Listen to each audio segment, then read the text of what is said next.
बिस्मिल्लाहिर्रहमानिर्रहीम। अज़ीज़ तुलबा, हमारी आज की डिस्कशन हमारे चैप्टर बॉन्डिंग इन सॉलिड का जो लास्ट टॉपिक है, binding energy of crystals of inert gases. तो लास्ट टू लेक्चर बेसिकली हमारे binding energy of ionic crystal के बारे में थे। तो हमारी आज की डिस्कशन जो है वो binding energy of inert gases के बारे में है कि इनर्ट गैसेस के जो क्रिस्टल होंगे उनकी बाइंडिंग एनर्जी किस तरह से फाइंड आउट की जा सकती है। इसके लिए आप थोड़ा सा अपने जहन में लेके आएंगे कि इनर्ट गैसेस में किस किस्म की बॉन्डिंग होती है, या मॉलिक्यूलर क्रिस्टल किसे कहते हैं, या वंडर वाल इंटरेक्शन जो है वो क्या है।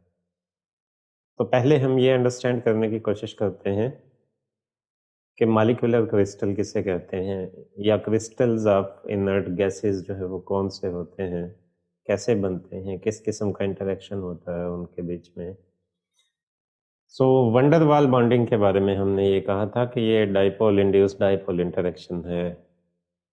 ठीक है, सो वंडर वाल बॉन्ड एग्जिस्ट करता है एटम्स और मॉलिक्यूल्स के बीच में। ठीक है, उन एटम्स या मॉलिक्यूल्स के बीच में जिनके आउटर मोस्ट शेल जो है वो कंप्लीट होते हैं।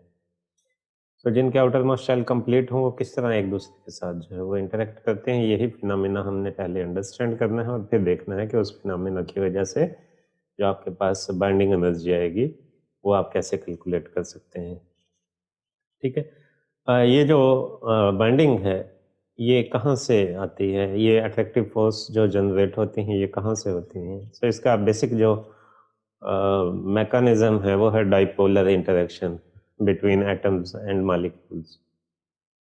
अब नॉर्मली एटम जो है उसमें स्फेरिकल सिमेट्री होती है, पॉजिटिव और नेगेटिव चार्ज, नेगेटिव इलेक्ट्रॉन जो न्यूक्लियस के अराउंड रिवॉल्व कर रहे हैं वो स्फेरिकली डिस्ट्रीब्यूटेड हैं। सो पॉजिटिव और नेगेटिव चार्ज का सेंटर जो है वो एक ही होता है, हम कहते हैं कंसेंट्रिक। ठीक है, सेंटर कंसाइड करते हैं पॉजिटिव और नेगेटिव चार्जेस के, राइट।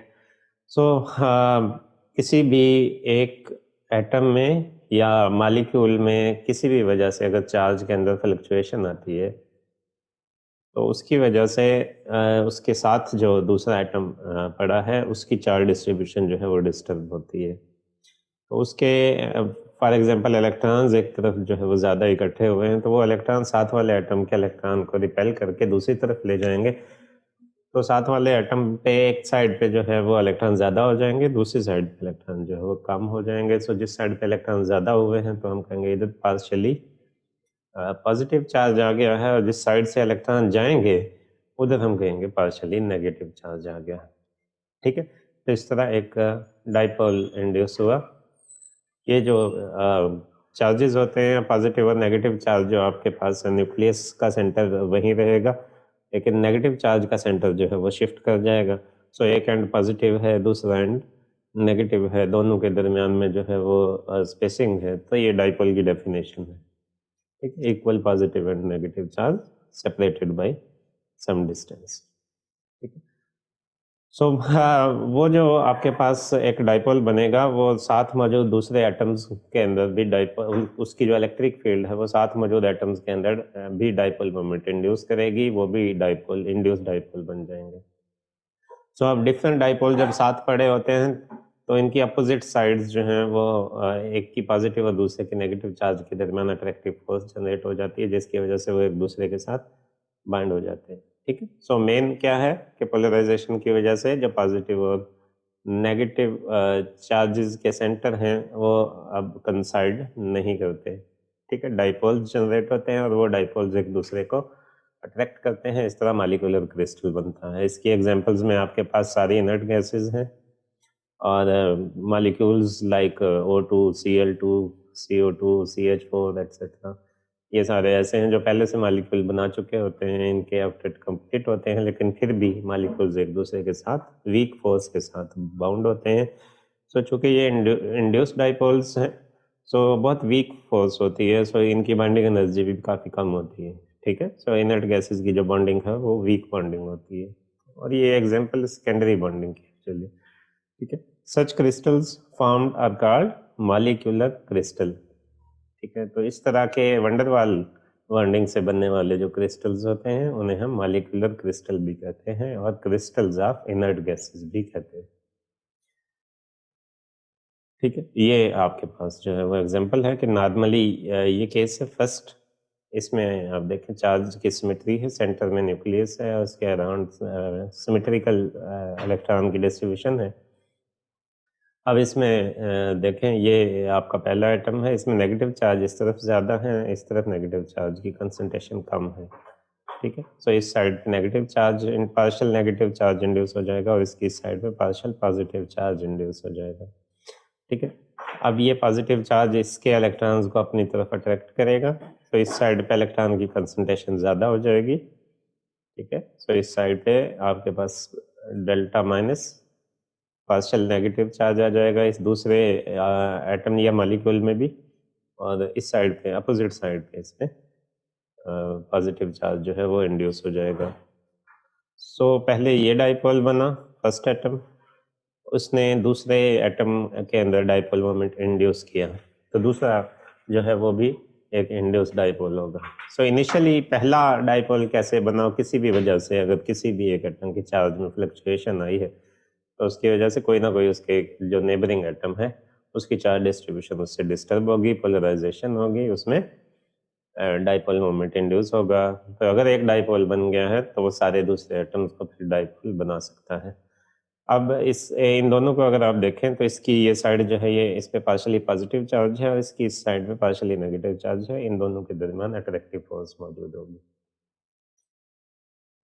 ठीक है, इन दोनों के दरमियान जो है वो अट्रैक्टिव फोर्स मौजूद होगी एंड सो ऑन, जहाँ तक भी ये एटम्स जो है वो जाएंगे तो इसी तरह जो है वो उसमें डाइपोल मोमेंट इंड्यूस होता जाएगा और वो एक दूसरे के साथ बाइंड होते जाएंगे। इनकी बाइंडिंग एनर्जी कैसे कैलकुलेट कर सकते हैं? सो बाइंडिंग एनर्जी कैलकुलेट करने के लिए हम कंसिडर करते हैं कि हमारे पास एक मॉलिक्यूलर क्रिस्टल है that consist of n atoms. Total atoms इसके अंदर जो है वो n है। ठीक है, अब बिल्कुल जिस डेफिनेशन के अकॉर्डिंग वंडर वाल इंटरेक्शन होना है, सो वंडर वाल इंटरेक्शन अगर होना है तो यकीनन पहले एक डाइपोल बनेगा। लेट आई जो है वो हमारा पहला एटम है जिसमें डाइपोल मोमेंट इंड्यूस हुआ, उसने किसी दूसरे एटम जे के अंदर डाइपोल मोमेंट इंड्यूस किया। अब आई और जे ने एक दूसरे के साथ इंटरेक्ट करना है। ठीक है, सो यू आई जे अगर हम इनकी इंटरेक्शन एनर्जी लें between dipole I and dipole J, ठीक है, so U I J is equal to summation J prime U I J के बराबर होगा। ठीक है, अगेन ये प्राइम हमने सेल्फ इंटरेक्शन को नेग्लेक्ट करने के लिए इंट्रोड्यूस करवाया है। ठीक है, summation J prime U I जे। ठीक है, एटम आई को मॉलिक्यूलर क्रिस्टल में बाइंड करने के लिए आपको इतनी एनर्जी चाहिए है, summation J prime U I जे। ठीक है, प्राइम की सिग्निफिकेंस वही है जैसे हमने प्रीवियसली आयनिक क्रिस्टल के बारे में पढ़ा था कि आई इज इक्वल टू जे जहाँ पे होगा तो हम उस इंटरेक्शन को इग्नोर करेंगे। अब उसमें हमने ये किया था कि n से मल्टीप्लाई करते थे इंटरेक्शन को कैलकुलेट जब करते थे आयनिक क्रिस्टल में। यहाँ सिचुएशन थोड़ी सी डिफरेंट है, यहाँ पे टोटल आपके पास n एटम्स हैं। ठीक है, उनसे n डाइपोल्स बनेंगे, दो डाइपोल मिलके एक पेयर बनाते हैं। ठीक है, तो टोटल इंटरेक्शंस आपके पास जो होंगे वो n/2 होंगे। तो इसमें आपने क्या किया है कि जो आपके पास सिंगल डाइपोल की आपके पास इंटरेक्शन एनर्जी है उसको आप n/2 से मल्टीप्लाई कर देंगे तो आपके पास पूरे लेटेस्ट की बाइंडिंग एनर्जी या टोटल एनर्जी जो है वो आ जाएगी। यही हमने किया, U total is equal to n/2 UI। ठीक है, UI की वैल्यू पुट कर दें यहाँ पे, ये n/2 summation J prime UI जे। अगेन ये फैक्टर आपने इंट्रोड्यूस किया है क्योंकि आपके पास n/2 आई जे पेयर बनते हैं, दो डाइपोल मिलके एक पेयर बनाते हैं। टोटल आपके पास n डाइपोल्स हैं तो टोटल पेयर आपके कितने बनेंगे, n/2 बनेंगे। तो n/2 इंटरेक्शंस हमारे पास। ठीक है, सो क्या किया है हमने, हमने एक मॉलिक्यूलर क्रिस्टल लिया है जिसमें n एटम्स हैं उसमें हमने क्या कहा कि पहले एक ith डाइपोल इंड्यूस होगा जिसकी वजह से उसका कोई नेबरिंग जो डाइपोल एटम है जे उसमें डाइपोल मोमेंट इंड्यूस होगा, डाइपोल डाइपोल इंटरेक्शन होगा, उस डाइपोल डाइपोल इंटरेक्शन की वजह से ith डाइपोल की जो इंटरेक्शन एनर्जी है with respect to j dipole that will be ui is equal to summation j prime ui j के बराबर होगा। ठीक है, और इसी तरह आप उसकी टोटल इंटरेक्शन की एनर्जी भी या लेटेस्ट इंटरेक्शन एनर्जी भी निकाल सकते हैं। सो आप क्या करेंगे कि जो आपके पास सिंगल डाइपोल के लिए आएगी उसको टोटल पेयर के साथ मल्टीप्लाई कर देंगे, और टोटल पेयर कितने बनते हैं हमारे n/2। किस किस तरह के इंटरेक्शन पॉसिबल हैं इनर्ट गैसेज में, तो बहुत स्ट्रेट फॉरवर्ड है। बिल्कुल वही कंसेप्ट है जो हमने आयनिक क्रिस्टल्स के लिए किया था।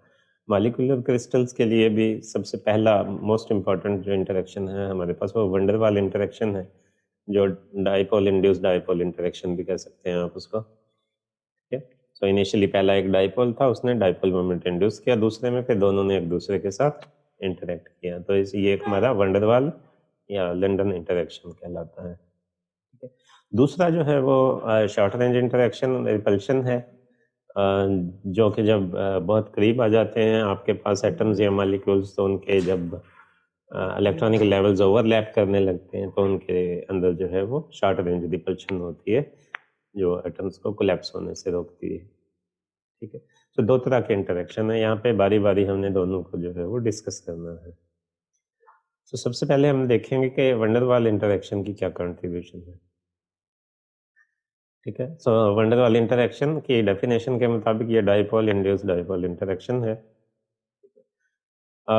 इसकी वजह से चूंकि ये वीक डाइपोल है तो वीक इंटरेक्शन है, so weak attractive force generate होगी एटम्स के दरमियान में, तो इस तरह का जो बॉन्ड है उसे हम जो है वो डिस्पर्शन बॉन्ड भी कहते हैं। अब ये आपके पास केस है हमारे पास, लेट ये पहला एटम है आई और ये हमारा एटम जो है वो ये ith एटम, ये jth एटम है, सेपरेटेड बाय डिस्टेंस rij। ठीक है, ये इन पे पार्शियल जो चार्ज आया है डेल्टा माइनस डेल्टा प्लस, और इस पे इस साइड पे डेल्टा माइनस और अपोजिट साइड पे डेल्टा प्लस है। लेट इसका डाइपोल मोमेंट्स जो है वो पी आई है। ठीक है, किस वजह से आया है ये, जेथ एटम के अंदर किसी भी वजह से कोई फ्लक्चुएशन हुई है, चार्ज डिस्ट्रीब्यूशन उसकी डिस्टर्ब हुई है जिसने ith एटम पे जो है वो इफेक्ट किया है और ith एटम जो है वो डाइपोल बन गया। अब ith एटम ने अगेन क्या करना है, उसने जेथ एटम को डिस्टर्ब करना है और उसके अंदर जो है वो डाइपोल मोमेंट इंड्यूस होगा। ठीक है, तो अब डाइपोल मोमेंट्स जो है produce by electric field E, ठीक है, at the centre of jth atom whose magnitude in CGS system जो है वो होगी, ये डेफिनेशन है इलेक्ट्रिक फील्ड की। किसी भी डाइपोल की इलेक्ट्रिक फील्ड जो है उसको आप कैसे डिस्क्राइब कर सकते हैं, 2 पी आई जो है वो आई का डाइपोल मोमेंट है, rij क्यूब, इन दोनों के दरमियान जो है वो डिस्टेंस है rij। ठीक है, 2 pi divided by rij cube. So ये इलेक्ट्रिक फील्ड है जो आई डाइपोल की वजह से जे फील करता है। ठीक है, सो ये इलेक्ट्रिक फील्ड क्या करेगी, ये जेथ एटम के अंदर डाइपोल मोमेंट इंड्यूस करेगी और उस डाइपोल मोमेंट को हम कहेंगे पीजे। पीजे आपके पास जो है ये अल्फा ई के बराबर है, अल्फा यहाँ पे इलेक्ट्रिक पोलराइजेबिलिटी है, अल्फा ई प्रोपोर्शनैलिटी कांस्टेंट है, क्योंकि जो इंड्यूस डाइपोल मोमेंट होता है वो इलेक्ट्रिक फील्ड के डायरेक्टली प्रोपोर्शनल होता है। सो अल्फा को एज इट इज़ रहने दें, ये ई की वैल्यू जो है पी आई की वजह से उसकी वैल्यू आपने पुट कर दी, सो पी जे की वैल्यू आपके पास आ गई 2 अल्फा ई पी आई और आर आई जे क्यूब। ठीक है, सो पी आई पहले से आपको मालूम था और पी जे आपने जो है वो पी आई से कैलकुलेट कर लिया है, पी आई की इलेक्ट्रिक फील्ड को इस्तेमाल करके। ठीक है, अब आपके पास जो टू डाइपोल्स हैं I and J produce net attractive force between them, इनके दरमियान नेट अट्रैक्टिव फोर्स होगी, इनके दरमियान जो है वो पोटेंशियल एनर्जी होगी जो उस इंटरेक्शन के साथ रिलेट करेगी, ठीक है। सो डाइपोल्स के दरमियान जो इंटरेक्शन की पोटेंशियल एनर्जी है वो आप simply minus P dot E, अगर अट्रैक्टिव फोर्स की वजह से है तो नेगेटिव साइन हमने इंट्रोड्यूस करवाया है इसके साथ, माइनस पी डॉट ई, ठीक है। सो पी जे डॉट ई आपने लिया है, P J as it is रखा है आपने, ई की वैल्यू जो है ये फर्स्ट इक्वेशन से उठा के आप पुट कर दें। सो हमारी जो अट्रैक्टिव पोटेंशियल एनर्जी होगी, हमारी अट्रैक्टिव पोटेंशियल एनर्जी होगी नियरली माइनस 2 पी आई और आर आई जे क्यूब, ये ई की वैल्यू है और ये पी जे की वैल्यू, ठीक है। दोनों पैरेलल थे, ये बेसिकली मैंने डॉट प्रोडक्ट लिया है, ई और पी जे दोनों पैरेलल थे, cos 0 हुआ, cos 0 की वैल्यू 1 आई, सो ये ई पी जे बन गया, तो आपने ये ई की वैल्यू यहाँ पे पुट कर दी, ठीक है। तो ये अट्रैक्टिव पोटेंशियल एनर्जी आई है आपके पास दो डाइपोल्स जिनके डाइपोल मोमेंट पी आई और पी जे हैं, दो डाइपोल्स आई और डाइपोल जे के दरमियान जब इंटरेक्शन होगा तो इंटरेक्शन की पोटेंशियल एनर्जी का ये रिलेशनशिप है। ओके, यूजिंग दिस रिलेशन आपके पास पी जे की वैल्यू है 2 अल्फा ई पी आई और आर आई जे क्यूब, तो यू अट्रैक्टिव का जो रिलेशनशिप था ये देखें, यहाँ पी जे की जगह आपने ये वैल्यू पुट कर दी पी जे की, so this 2 into 2 ये 4 alpha e as it is this one, ठीक है, pi into pi square, ठीक है। सो आप pj की वैल्यू पुट कर रहे हैं, ये सारी वैल्यू उठा के यहाँ पे ले आए और डिनोमिनेटर में r i j पावर 3 इधर है और r i j पावर 3 इधर है, तो ये that will B r i j power 6। सो ये हमारे पास ओवरऑल अट्रैक्टिव पोटेंशियल एनर्जी जो है उसका केस आ जाएगा कि कितनी आपके पास इंटरेक्शन पोटेंशियल एनर्जी बनती है।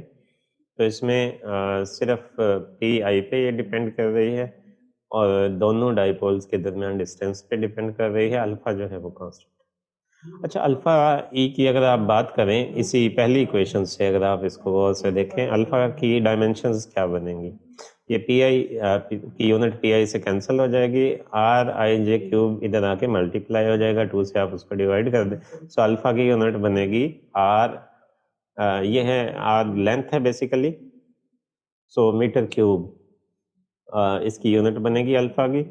तो इसका मतलब ये लेंथ है इसकी फिजिकल क्वांटिटी, सो इसकी डायमेंशन बनेगी लेंथ क्यूब। सो ये अल्फा की डायमेंशंस हैं, पोलराइजेबिलिटी की डायमेंशंस है। इसी तरह अगर आप डाइपोल मोमेंट पी आई को देखें, सो डाइपोल मोमेंट का यूनिट होता है कूलम मीटर, कूलम मीटर। सो कूलम के लिए आपने चार्ज लिया और मीटर के लिए आपने लेंथ ली, तो डायमेंशन बनी लेंथ इनटू चार्ज, ठीक है। अब आपके पास टर्म है अल्फा पी आई स्क्वायर, ठीक है। सो ये पी की डायमेंशन है, तो अगर पी आई का स्क्वायर हो तो ये बनेगा लेंथ स्क्वायर चार्ज स्क्वायर, ठीक है। और अल्फा की डायमेंशन है आपके पास length cube, length cube multiply by length square charge square, so 3 + 2 ये 5 बन जाएगा, length power 5 charge power 2। So ये डायमेंशन बनी है alpha E P I square. So हम इसको इलेक्ट्रॉनिक चार्ज और एटॉमिक रेडियस के जरिए रिप्रेजेंट करने की कोशिश करते हैं फ्रॉम दिस डायमेंशन। सो हम क्या करते हैं, रिप्लेस करते हैं, alpha P P I square can be written as E square, ये चार्ज का स्क्वायर, और ये लेंथ की पावर 5, और लेंथ आपने क्या ली है R naught power 5, R naught क्या है, एटॉमिक रेडियस है हमारे पास। सो हमने सिंपली क्या किया, U attraction is nearly equal to 4 E square R naught power 5 over R I J power 6। अब अगर आप देखें तो ये नोमिनेटर में जो आपके पास टर्म्स हैं ये सारी कांस्टेंट हैं, ठीक है। ई स्क्वायर भी कांस्टेंट है, एटॉमिक रेडियस भी कांस्टेंट होता है। सो इनको अगर सॉल्व करें तो ये आपके पास सी जी एस सिस्टम में बनेगी -10 पावर -58 ओवर आर आई जे, और सी जी एस सिस्टम में एनर्जी की यूनिट होती है आज, ठीक है। सो ये चूँकि ये कांस्टेंट वैल्यू है, इसको हमने एक सिंगल कांस्टेंट बी से रिप्रेजेंट कर दिया। So U attractive will be equal to minus B over Rij power 6 minus B over Rij power 6। यहाँ पे आपने एटॉमिक रेडियस जो है वो 10 पावर 8 माइनस 8 सेंटीमीटर के बराबर लिया है, जिससे आपके पास 10 पावर माइनस 58 जो है वो बी की वैल्यू जो है वो निकली है। ठीक है, फॉर एग्जांपल उसने कहा कि अगर आप एनर्जी कैलकुलेट करना चाहते हैं क्रिप्टॉन के लिए, तो आर आई जे उसके लिए तकरीबन जो है वो 4 एंगस्ट्रॉम हो, तो यू अट्रैक्टिव जो है 2 into 10 to raise power minus 4 erg के बराबर आ जाएगी। ये इसकी अट्रैक्टिव एनर्जी होगी क्रिप्टॉन के 2 आयंस के दरमियान। ठीक है, दूसरा, अगर हम इस रिलेशनशिप का एनालिसिस करें तो इससे एक चीज़ क्लियर है कि जो attractive potential energy you attractive है, ये इनवर्सली प्रोपोर्शनल है आर आई जे पावर 6 के। ठीक है, या डायरेक्टली प्रोपोर्शनल हो जाएगी are I J power minus 6 की। ठीक है, सो ये डिनोमिनेटर में पावर इतनी बड़ी है कि माइनर चेंजेस से जो है वो अट्रैक्टिव पोटेंशियल एनर्जी पे इफेक्ट होता है। तो यही वजह है कि हम कहते हैं वंडर वाल इंटरेक्शन एक तो वीक इंटरेक्शन है, दूसरा ये शॉर्ट रेंज इंटरेक्शन है। ठीक है, शॉर्ट रेंज इंटरेक्शन है। ठीक है, so you attractive varies as Rij power minus 6. It follows that the van der Waal interaction is short range interaction which increases rapidly with increase in Rij. Okay जी, तो ये आपका जो है वो पहला पार्ट जो है वो कंप्लीट हो गया कि किस तरह van der Waal इंटरेक्शन की वजह से आप अट्रैक्शन का पार्ट जो है वो अट्रैक्शन की एनर्जी जो है वो कैलकुलेट कर सकते हैं। अब आ जाए रिपल्सिव इंटरेक्शन की तरफ। रिपल्सिव इंटरेक्शन चार्जेस के ओवरलैपिंग की वजह से है। इसका रिलेशनशिप एग्जैक्टली वही है जो क्वांटम मैकेनिकल रिलेशन हमने आयनिक क्रिस्टल के केस में यूज किया था, लेकिन इसका एक और एम्पिरिकल रिलेशनशिप भी यूज होता है। उसी रिलेशनशिप को मॉडिफाई करके जो है वो हम बनाते हैं और उसको लिखते हैं U repulsive is equal to some constant divided by R I J power 12। ठीक है, तो अट्रैक्टिव पार्ट पोटेंशियल एनर्जी का आपके पास पहले से मौजूद था, रिपल्सिव पार्ट हमारे पास आ गया है, इसके साथ पॉजिटिव साइन है, इसका मतलब ये रिपल्शन की वजह से जो पोटेंशियल एनर्जी है वो है। तो अब आपके पास ओवरऑल नेट इंटरेक्शन की एनर्जी कितनी होगी?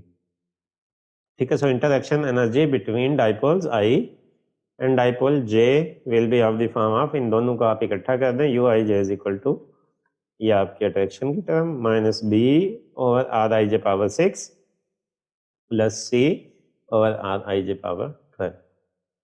ठीक है, सो ये आपके पास अट्रैक्शन और रिपल्शन की दोनों टर्म्स आ गई हैं। आई और जे डाइपोल्स के दरमियान जो इंटरेक्शन एनर्जी है वो आपके पास आ गई है।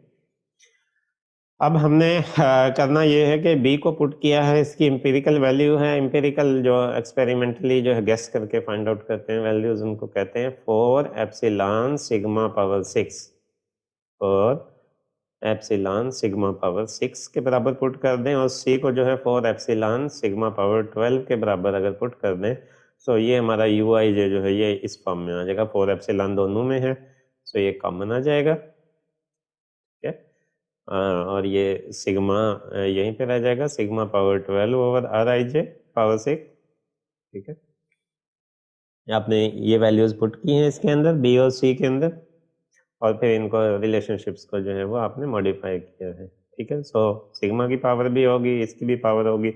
अब आपने पॉजिटिव वाली टर्म को पहले लिख दिया है और नेगेटिव वाली टर्म को बाद में लिख दिया। Sigma over R I J power, ये आपकी रिपल्सिव टर्म है और ये आपकी अट्रैक्टिव टर्म है, और 4 एप्सिलॉन को जो है वो आपने कॉमन ले लिया है क्योंकि 4 एप्सिलॉन की ये पावर नहीं थी। ठीक है, सो यहाँ पे एप्सिलॉन और सिग्मा जो है ये कांस्टेंट्स हैं जो बी और सी कांस्टेंट के साथ रिलेट करते हैं। अगर इनकी फिजिकल सिग्निफिकेंस की तरफ आप जाएंगे तो सिग्मा जो है ये बेसिकली डिस्टेंस लेंथ से रिलेटेड क्वांटिटी है। ये इक्विलिब्रियम डिस्टेंस के बराबर होती है आमतौर पे एटम के अंदर, रेंज के बराबर होती है। कहाँ तक इंटरेक्शन जो है वो आपका पॉसिबल है, सिग्मा जो है वो रेंज के बराबर होती है। ठीक है, और जो आपके पास एप्सिलॉन है, ये कर्व जब आपकी यूं जाती थी तो वो मिनिमम पोटेंशियल एनर्जी जो होती थी, depth of the potential well आप उसको कह लें। ठीक है, जीरो हॉरिजॉन्टल लाइन से नीचे तक जितनी आपके पास मिनिमम पोटेंशियल एनर्जी आती थी, उसको जो है वो आप आमतौर पे एप्सिलॉन से रिप्रेजेंट करते हैं। ठीक है। सो ये जो आपके पास इक्वेशन बनी है U I J is equal to 4 epsilon sigma over R I J power 12 minus sigma over R I J power 6। इस इक्वेशन को, ये बड़ी वेल नोन पोटेंशियल है, इस इक्वेशन को हम कहते हैं Lennard Jones potential. Lennard Jones potential basically well recognised equation है जो इनर्ट गैसेस के इंटरेक्शन को, टू बॉडी इंटरेक्शन को बहुत सक्सेसफुली डिस्क्राइब कर सकती है। अब अगर आप इस इक्वेशन पे फोकस करें और अपने पहले लेक्चर पे अगर आप थोड़ा सा जाएं तो उसमें हमने एक जनरल इक्वेशन फाइंड की थी इंटरेक्शन को फाइंड आउट करने के लिए। सो ये इक्वेशन बहुत सिमिलर है टू दैट इक्वेशन। उसमें था minus B over R power M plus C over R power N. ठीक है। सो यहाँ एम और एन का इंटरेक्शन भी क्लियरली आपको नजर आएगा। ठीक है। अब जिसकी डिनोमिनेटर में पावर ज्यादा है वो ज्यादा शॉर्ट रेंज है as compare to other, right. So अब इसकी अगर ग्राफिकल रिप्रेजेंटेशन पे जाएं तो एग्जैक्टली वही ग्राफ पोटेंशियल एनर्जी का जो हमने फर्स्ट लेक्चर में ड्रा किया था, इंटर एटॉमिक फोर्सेस के केस में ड्रा किया था, उसी को हमारी लिनर्ड जोन्स जो पोटेंशियल है फुलफिल करेगी। ठीक है। सो ये आपके पास यू आई जे यू आई आ गया था। ठीक है। यू आई आ गया था, यू आई जे पे समेशन अप्लाई कर दें तो आपके पास यू टोटल आ जाएगा। तो आपने एन बाई टू से इसको मल्टीप्लाई करना है सिंपली और समेशन जे प्राइम अप्लाई करना है। तो ये आपके पास लेटेस्ट की टोटल इंटरेक्शन एनर्जी या टोटल बाइंडिंग एनर्जी आपके सिस्टम की आ जाएगी। ठीक है। और ये अगर आप आर आई जे को जो है वो नियरेस्ट नेबर डिस्टेंस आर की फॉर्म में रिप्रेजेंट करना चाहें तो इस रिलेशनशिप को आप इस तरह से लिख सकते हैं, P I J into R, P I J into R. F C C structure के लिए ये P mission J prime P I J power 12 जो है ये तकरीबन 12.131 के बराबर होता है और P I J power minus 6 जो 14.454। इस इक्वेशन को आप पी आई जे की ये वैल्यूज अगर आप समीशन को रिमूव करना चाहें तो फर्दर भी सिंप्लीफाई कर सकते हैं। ठीक है जी। हमारी मेजर डिस्कशन जो है वो यहीं तक थी। This is how you can find the binding energy of inert gas crystal और मॉलिक्यूलर क्रिस्टल। ठीक है। और इसके लिए जो वेल नोन रिलेशनशिप यूज होता है वो ये है, और इस रिलेशनशिप को हम क्या कहते हैं, this is called Lennard Jones potential. ठीक है जी। आज के लिए यही हमारी डिस्कशन थी। मैं उम्मीद करता हूँ आपको आज के लेक्चर की समझ आई होगी। इसके हवाले से कोई क्वेश्चंस आपके जहन में हो तो आप वो मुझसे पूछ सकते हैं, आप कमेंट सेक्शन में भी पूछ सकते हैं। नेक्स्ट लेक्चर के साथ इंशाल्लाह फिर मिलेंगे। अल्लाह हाफिज़।